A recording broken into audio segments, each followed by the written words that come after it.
Splan Récap, les infos du mois, sélectionnées par la rédaction de Splan, premier média d'investigation en Bretagne.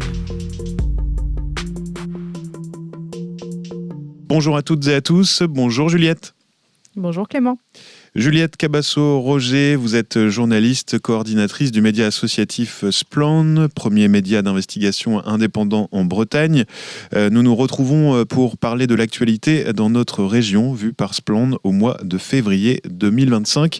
Et on commence par la publication d'une nouvelle enquête sur la start-up bretonne EcoTree, une entreprise qui propose aux particuliers et entreprises de planter des arbres. Mais derrière ce vernis vert se cache une gestion économique des forêts, Juliette.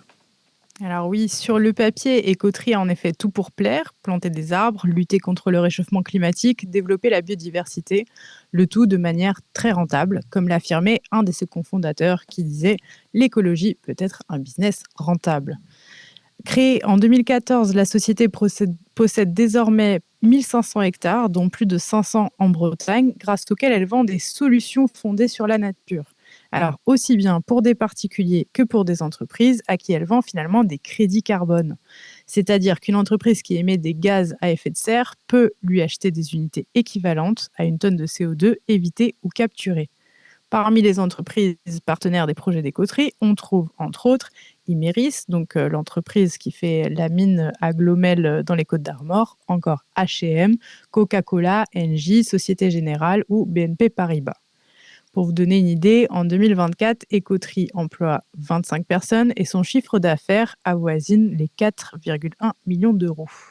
Les équipes de Splan ont été se promener dans les bois d'EcoTree, justement, et la réalité ne correspond pas tout à fait à la communication faite par l'entreprise. C'est ce que vous indiquez dans votre enquête, Juliette. Tout à fait. Alors, on est allé à Loirgat, à Lanrivain, à Plouguer-Nével, au Faouët ou à Plouray. Et les forêts que nous avons vues sont des jeunes plantations en ligne, principalement des résineux. On est bien loin des belles forêts anciennes de feuillus que la société met en avant dans sa communication. Et d'ailleurs, une récente étude citée par Reporter montre que planter des arbres n'est pas toujours bénéfique pour la biodiversité, et en particulier quand il s'agit de créer vraiment une forêt de toutes pièces. Les résineux, notamment, sont moins riches en biodiversité que des forêts de feuillus et diversifiées. Mais alors, ce n'est pas tout. On a aussi recensé plusieurs plantations de forêts effectuées sur des zones Natura 2000 et des zones naturelles d'intérêt écologique, faunistique et floristique. C'est-à-dire que ce sont des terrains riches en biodiversité qui se retrouvent finalement appauvris par ces plantations de forêt. Il faut noter que ces actions sont soutenues et subventionnées par la région Bretagne à hauteur de plus de 200 000 euros pour 8 dossiers de plantation, ainsi que 180 000 euros pour des projets de développement. Vous pouvez retrouver l'intégralité de cet article sur splan.org. Quelques autres infos glanées pour vous ces dernières semaines par Splan, et on commence par la loi d'orientation agricole qui vient d'être votée ce 19 février. Elle a en effet été adoptée à l'Assemblée nationale avec l'aide d'une majorité de députés bretons que vous pouvez retrouver sur notre infolettre. Sauf en cas de censure du Conseil constitutionnel, cette loi marque en fait un vraiment net recul à l'égard de la transition agroécologique. Elle intègre plusieurs simplifications administratives, mais aussi la dépénalisation des atteintes non intentionnelles à l'environnement. C'est-à-dire que désormais, il faudra prouver qu'une pollution, par exemple provenant d'une fosse à lisier, a été intentionnelle. On note aussi la suppression des objectifs chiffrés en surface biologique. Mais la mesure phare est un principe de non-régression de la souveraineté alimentaire érigé en intérêt fondamental de la nation. En gros, elle pourra être opposée aux mesures environnementales, en particulier contre l'interdiction des pesticides. De l'arsenic dans l'eau de la Loire-Atlantique. Oui, on parle de Messanger, plus précisément, une commune qui est à 50 km au nord-est de Nantes. C'est la société SA Landé-André qui exploite une carrière de roches massives depuis 1993. Un arrêté préfectoral du 11 février nous apprend que cette activité pourrait être à l'origine d'une pollution des eaux à l'arsenic. Un incident survenu en août 2024 aurait permis de déceler la présence d'arsenic dans les eaux de la carrière à des concentrations élevées. Tenant compte des anomalies du fond géochimique, notamment en ce qui concerne l'arsenic du secteur, l'administration somme l'entreprise de réaliser toute une batterie d'analyses afin de déterminer l'impact réel de la carrière dans les milieux naturels. On parle du principe de désobéissance civile. Oui, alors vous savez, c'est le droit de chacun de devoir parfois désobéir pour l'intérêt général. Quand le gouvernement faillit, c'est aux citoyens de réagir. Voilà la définition qu'on entend par désobéissance civile. Les magistrats de la Cour d'appel de Lyon jugeaient justement le 11 février 8 militants, dont une étudiante nantaise, ayant participé à une action contre les polluants éternels sur le site et aux abords de la société Arkema à Oulin-Pierre-Bénite en mars 2024. On leur reproche d'avoir déployé finalement une banderole.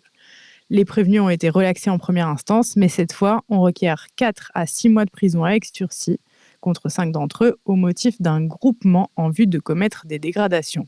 L'arrêt est attendu le 15 mai. Y aura-t-il une amende pour Primel Gastronomie ? Alors, une plainte avait été déposée contre cette société en août 2023 suite à une pollution à la soude du cours d'eau Pompin-Cloître dans le Finistère. Nous apprenons que la plainte a été reçue par le pôle environnemental du parquet de Brest. C'est l'association Force 5, les pêcheurs de l'AAPPMA de Morlaix ainsi que la commune de Plougano qui se sont constitués partie civile. Une convention judiciaire d'intérêt public pourrait être conclue pour déterminer les obligations de l'entreprise, par exemple versement d'une amende, mise en conformité, réparation des dommages, etc. Le président de l'AAPPMA, justement Philippe Braz, assure « Nous avons calculé le préjudice et nous allons voir ce que donne cette convention, mais s'il refuse, on ira au pénal. » On tousse fort à Rennes avec 3 épisodes de pollution depuis le début de l'année. Oui, on parle de particules fines de type PM2,5. Airbraze a mesuré un air dégradé durant 3 jours, mauvais pendant 11 jours et même très mauvais le 15 janvier. En fait, c'est du jamais vu depuis le début des relevés. Malgré l'implication du secteur routier, aucune circulation différenciée n'a été instaurée. En cause, une absurde histoire de transcription, nous renseigne Ouest France. L'arrêté finalement de 2016 fixant les modalités de déclenchement des mesures d'urgence prend en compte les PM10, mais pas les PM2,5, qui sont pourtant plus nocifs. On a contacté le ministère de l'écologie qui nous précise que cette malencontreuse omission sera réparée après la transposition d'une nouvelle directive européenne d'ici la fin 2026. Donc en attendant, à Rennes, on continuera à respirer des PM2,5. Voilà, et toutes ces infos sont à lire en intégralité sur splan.org et puis également à retrouver sur le site de Splan un article sur les pastilles d'iode distribuées aux habitants des communes voisines des sites nucléaires, c'est-à-dire les 2 bases navales de l'île Longue et de Brest, dans le Finistère. Le périmètre de sécurité passe de 2 à 5 km, ce qui reste 4 fois plus petit que celui des centrales françaises et 20 fois plus petit que celui des centrales belges. Ça se passe près de chez vous. La rédaction de Splan vous invite à vous documenter sur différents projets agricoles, industriels, d'urbanisation qui peuvent surgir près de chez vous et à en informer votre entourage. Quelques exemples ce mois-ci, Juliette. Alors oui, on peut commencer à Arzal dans le Morbihan où est en cours le projet de nouveaux parcellaires et de programmes de travaux connexes à la commune. En fait, ce projet d'aménagement foncier, agricole, forestier et environnemental se fait selon un article de loi qui dit « Au moyen d'une nouvelle distribution des parcelles morcelées et dispersées, il y a principalement pour but, par la constitution d'exploitation rurale d'un seul tenant ou de grandes parcelles bien groupées, d'améliorer l'exploitation agricole des biens qui y sont soumis. » Alors c'est un phénomène qui peut notamment entraîner la disparition de bocages, comme nous l'avons documenté dans notre enquête sur le sujet. L'enquête publique pour ce projet d'aménagement est en cours jusqu'au 10 mars. Du côté finistérien, à Plounévez-Porzay, le ARL Colin demande la régularisation et l'extension de son élevage porcin au lieu dit Kerveling. La demande initiale en 2018 concernait une augmentation du cheptel pour atteindre 1491 porcs à l'engraissement.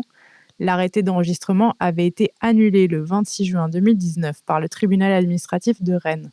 Pour sa demande de régularisation, l'exploitation doit maintenant suivre la procédure d'autorisation environnementale et l'enquête publique se poursuit jusqu'au 28 mars. Et je termine dans les Côtes-d'Armor à Lanhébert où une autre exploitation porcine, donc la SCEA du Parc Fleur, demande également à agrandir son élevage au lieu dit Kergaf. Elle veut passer de 1245 à 1980 places d'engraissement. La consultation du public est ouverte jusqu'au 21 mars. Et la liste complète de ces projets est à retrouver sur le site splan.org, rubrique « Ça se passe près de chez vous », Juliette. On termine, Juliette, avec l'agenda de Splend. Quelques rendez-vous à noter dans les prochaines semaines et prochains mois. Oui, le premier rendez-vous aura lieu le 6 mars, en fin de semaine à Pleumeur dans le Morbihan. Manon Degnaud tiendra un stand au Forum des métiers et de l'orientation organisé par les centres de formation en langue bretonne Stumdi et Skolan Emzau. Ce sera de 11h à 17h au centre culturel en Zernewe. Le 14 mars, ensuite, c'est à Saint-Nazaire, donc en Loire-Atlantique que ça se passe. L'association Les Pieds dans le PAF organise une conférence sur le journalisme d'investigation locale. Vous pourriez y retrouver Samir Chimed, qui a signé l'enquête sur Donge pour Splend, Marianne Kerfrieden, qui fait également partie de Splend, et Anthony Torzek, journaliste à Médiacité. Ensuite, ce sera le 24 mars à Rennes, un ciné-débat algues vertes, suivi d'un échange avec Raphaël Giton, membre de Splend également. On vous donne rendez-vous à 20h30 au cinéma Arvor pour une soirée organisée par l'Association rennaise des étudiants en sciences politiques. Et pour terminer, le 28 mars à Lorient, Nolwenn Weiler sera à la médiathèque de Lorient pour parler de son enquête sur le bocage, la destruction des haies et des talus en Bretagne. Et je profite de la fin de ce récap pour vous dire que si vous nous écoutez en podcast sur une de vos plateformes habituelles, n'hésitez pas à lui donner une note pour que vous soyez de plus en plus nombreux à nous écouter. Merci beaucoup, Juliette. On se retrouve le mois prochain sur nos antennes pour de nouvelles actus de Splend, premier média d'investigation en Bretagne. En attendant, pour retrouver ces actualités et les enquêtes de Splend, direction le site splend.org.